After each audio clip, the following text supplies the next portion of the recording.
भारत सरकार ने NABARD DC handloom और हैंडीक्राफ्ट के सहयोग से डॉक्टर टी के मार्गदर्शन में किया एक कार्यशाला का आयोजन। नमस्कार, मैं हूं अनुष्का और आप देख रहे हैं HHS हरियाणा न्यूज। खास खबरों में आपको बता दें कि जहां ऐतिहासिक शहर देशी मुद्दों के मामले में प्रसिद्ध है, इसी कला को देखते हुए भारत सरकार के द्वारा यह कैंप एक दिन के लिए लगाया गया।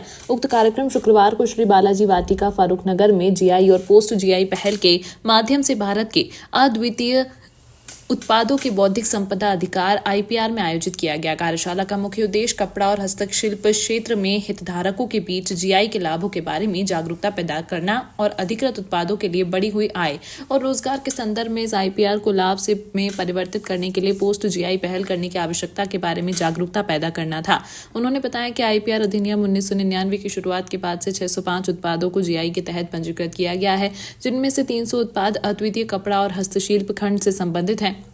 कपड़ा समिति फरूक नगर के मुधा क्राफ्ट के GI पंजीकरण की सुविधा प्रदान कर रही है, जो इस तरह की इंटरैक्टिव कार्यशालाओं सह तकनीकी सत्रों के माध्यम से सभी हितधारकों के लिए GI अधिनियम और इसके उपयोग के बारे में जागरूकता की गतिविधि का नेतृत्व कर रही है। श्री संदीप यादव, संयुक्त निदेशक DIC गुरुग्राम ने फरूक नगर में कपड़ा समिति के हस्तक्षेप की सराहना की। उन्होंने कारीगरों को आश्वासन दिया कि GI पंजीकरण हथकरघा और हस्तशिल्प वस्तुओं के लिए बेहतर प्रीमियम मूल्य प्राप्त करने का एक उपकरण है। इस अवसर पर बोलते हुए श्रीमती शिल्पी चौहान, उप कपड़ा समिति के निदेशक, ने कपड़ा समिति की गतिविधियों और कार्यशालाओं के माध्यम से GI के प्रचार प्रसार के बारे में बताया।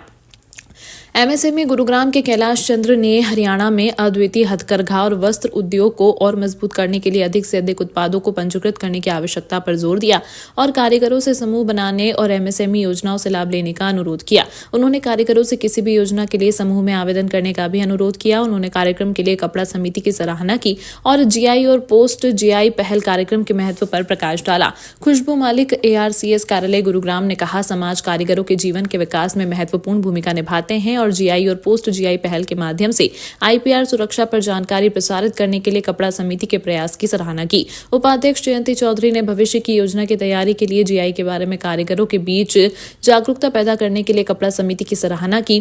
फील्ड ऑफिसर विवेक शर्मा ने आवेदन दाखिल करने की प्रक्रिया और इसके लाभ, GI पंजीकृत उत्पादों के बाजार लिंकेज सहित GI के विभिन्न पहलुओं पर विचार विमर्श किया। मध्य प्रदेश की दरी चंदेरी साड़ी पर केस स्टडी पर विस्तार से चर्चा की गई। कैसे GI के बाद की पहल उत्पाद के बुनकरों के लिए उत्पादन, आय और रोजगार में वृद्धि के रूप में दृश्य परिवर्तन लाती है। राजीव कुमार, कपड़ा समिति, ने GI पंजीकरण के बाद GI लाभों के बारे में बताया। उन्होंने अद्वितीय वस्त्र और हस्तशिल्पों के लिए प्रीमियम मूल्य प्राप्त करने के लिए विपणन उपकरण के बारे में भी बताया। इस दौरान गणमान्य व्यक्तियों के साथ साथ लगभग 70 कारीगरों और हथकरघा और हस्तशिल्प के अन्य हितधारकों ने कार्यशाला में भाग लिया।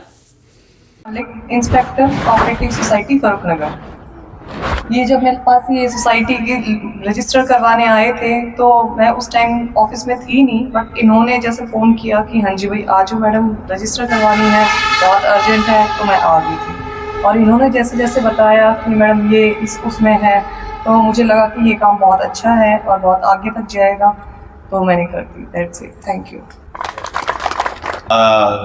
आर्टिजन से मुलाकात की, आपका बहुत बहुत धन्यवाद।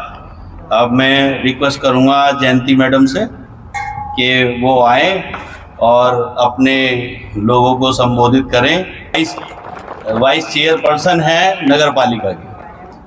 सर, आपका मुझे भी अपने 2 शब्द रखने का मौका मिला और यहाँ आए हुए सभी अतिथि गणों का मैं बहुत बहुत दिल से आभार प्रकट करती हूँ। और खुशबू मैम, साइन की बात पे आती है तो मैं आपका दिल से धन्यवाद। एक साइन हमारे लिए बहुत कीमती होता है। जब मैं जनता के लिए काम करती हूँ तो लोग घूमते हैं और ये चीज़ यहाँ गवाह है, ये मेरे फरूक नगर के लोग हैं। जब कोई वार्ड का मेंबर साइन नहीं करता तो उनको दिक्कत इनको होती है, जब कोई नहीं